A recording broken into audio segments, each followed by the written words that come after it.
Hey guys, today I want to talk about a subject that may seem a little less sexy up front, but it's so foundational. I want you guys to just take a few minutes, hang in here with me. I want to cover the 4 stages of manhood. That's our focus today, the 4 stages of manhood. Guys, I just want to point out as we get started here today, I don't know if you can see it, you might have to zoom in a little bit, but down in this field behind me, there are at least 15 to 20 white-tailed deer hanging out behind me. So I thought it was a cool setting today to share a couple ideas. Hey guys, so I want to talk about the 4 stages of manhood. Now, each one of these stages I will come back to and build on, but these are foundational to know a lot of what we do as men and don't do as men, and how we feel, how we respond to things. We've got to understand a few basics here, guys. So I'm just going to go through these real quickly. And I want you to picture with me an agricultural setting. For 6,000 years, I've said this in other videos, for 6,000 years, basically mankind was agricultural based. And whatever you think about that versus the modern, the Industrial Revolution and the information economy and all that we've gone through, whatever you think about all that, this will help you to understand some basics about these stages and how they impact you as a man. So let's go back to the first stage. I call this the mama's boy stage, and I realize there's different teachings out there on the stages of manhood. I get all that. This is my version. It has a lot of meaning to me, and you'll understand as you go through other videos that I teach, you'll understand a lot about those explanations based on these stages. So the first is the mama's boy stage. So when a baby is born, she's born, and generally speaking, and I don't care if people think this is a sexist idea or not, but generally speaking, historically speaking, and still to this day, most children are taken care of by their moms, and the vast majority of moms are great moms. And so in that setting, a baby boy is learning a couple really key things, because every time that baby cries, every time that baby has a need, that mom is there to meet that need and to help that child. And so the baby, the boy, develops trust. That's the first thing.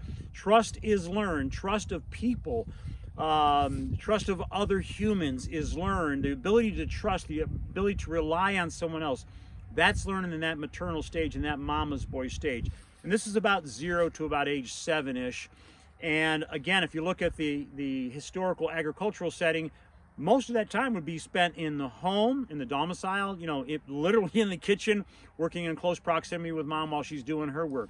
So trust is learned. Also, the second idea that's learned is that there is a higher authority. There's someone in higher authority than me. So you're not just learning to trust generically, you're learning to trust authority. So that's what's going on there.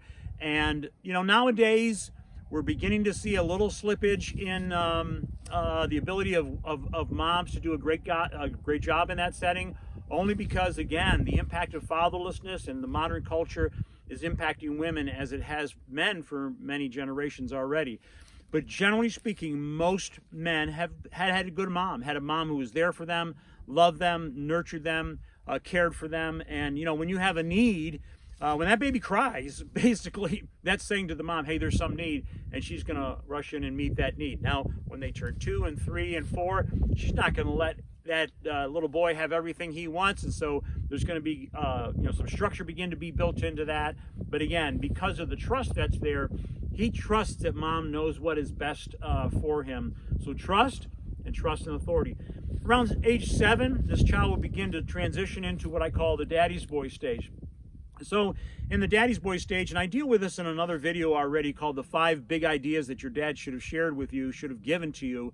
But I'll just touch on it here. Basically, in this stage, we're learning a couple things also. We're learning, I'm just going to call it generically, the stuff of manhood. That is, how does a man process life versus a woman? How does a man deal with adversity? How does a man deal with situations that are fearful? How does a man deal with situations that are challenging? A man has his way of processing those things, and a woman has her way of processing those things.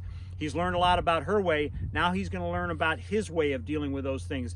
And you could say, in a generic kind of sense, this is the toughening up stage, because we're not going to be as easy on you as mom. We're not going to be quite as gentle. We're not going to be quite as pacifying, let's say. There's going to be a tougher take on all these things. So if you fall down and skin your knee, we may not be the first to run over and say, oh, gee, can I patch that up for you? But hey, brush yourself off. It's not that. We can deal with that a little later. Let's get back to work.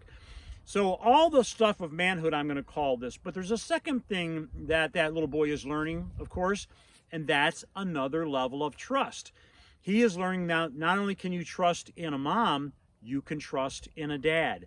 And on top of that trust, he's also learning what he learned in the first stage is there is a higher authority above him. Now he's learning, gosh, there's an authority even above that I thought mom was the top end. Looks like dad has higher authority in this situation. So he's learning to relate to even still a higher authority.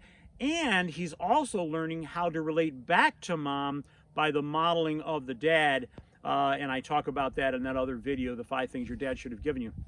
So, and the essence of the end of these 2 stages, I'm going to start to talk about security now, where security comes from. Security comes from knowing you have net worth before God and man. Well, the mom and then the dad should have been the first affirmations of that young man. They should have been kind of in the mouth of 2 witnesses. A thing is established, the Bible says. So that first witness came from the mom. The second witness came from the dad. Now, I just want to interrupt this 4 stages a little bit to say, what if the son gets to the edge of the porch, so to speak, getting ready to jump into the fields of manhood with dad, to take that agricultural picture, and he's getting ready to jump off the edge and there's no dad there. You know, either there's just no dad there at all, or dad shows up and he's wounded and he's just has nothing to give the son, no instruction, no life, no energy. Or what happens if the dad shows up, he is wounded and he interacts with the son out of that wound. Maybe it's bitterness, maybe he's cruel to the child, whatever. Those are the challenges of our modern situation. 7 or 8 out of 10 men find themselves getting to the edge of the porch and wanting to go into the fields of manhood and discovering that there's not a healthy dad to take me there. And so I want you to just begin to wrestle with the realities of that's the situation for so many men in our day. And we're going to come back and we're going to pull that apart. What are the 3 common paths that fatherless men take, and why those paths are not healthy, and a second path that they should take instead of those 3. But I want to continue the foundational picture here. So that should be healthy from about age 7 or 8 up to about age 20. Should have been all that stuff, teaching them so much, how to work with your hands, teaching them how men process life. And then you go into the man's man stage. And so by about age 20, should be transitioning from just that dad focus to other uncles in his life, other men, professors. Certainly he's picked up some coaches along the way, and other men. Now, if the mom and the dad have trained him well, and if he has a healthy pursuit of the right kind of people he's going to associate with, then in that world there'll be a 3rd level of affirmation. In the mouth, the Bible says, in the mouth of 2 witnesses a thing is established, and also says a cord of 3 strands is not easily broken. In the Old Testament law, you really needed minimum 3 witnesses to really establish something. So if that young man has that affirmation from that 3rd company of men, he's going to be a very strong, very secure man, which is going to be critical for going into stage 4 here in just a second. And of course, in this stage, he's also learning the rest of the stuff of manhood that he didn't learn from his dad and from the uncles. Now, I'll talk about the uncles for just a second. In the normal situation, there should have been a mixture of uncles from the mom's side and the dad's side. And because they're family, because they love the nephews and nieces, they should have been part of that affirmation picture as well. So the mom affirms, the dad affirms, the uncles should have been there also, manly men, strong men, similar to the values of the mom and the dad, working as the son visits their farms and their situations, working and supporting and affirming them. So that should have happened.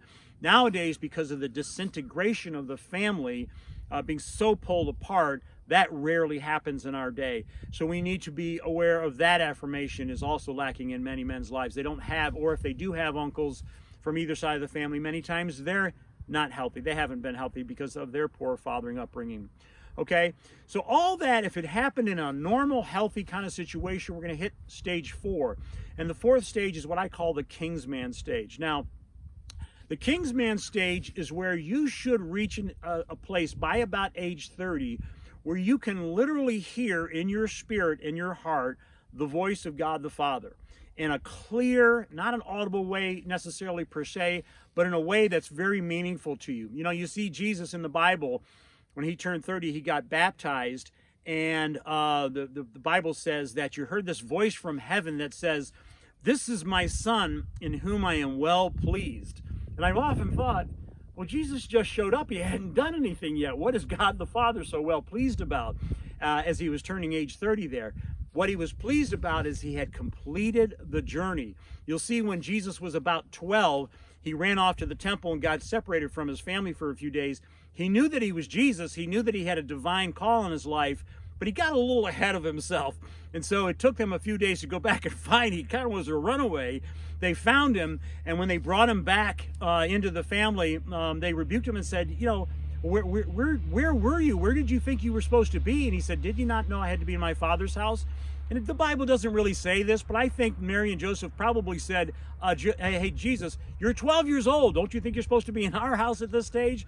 So the point is, Jesus submitted himself to the training in all those stages.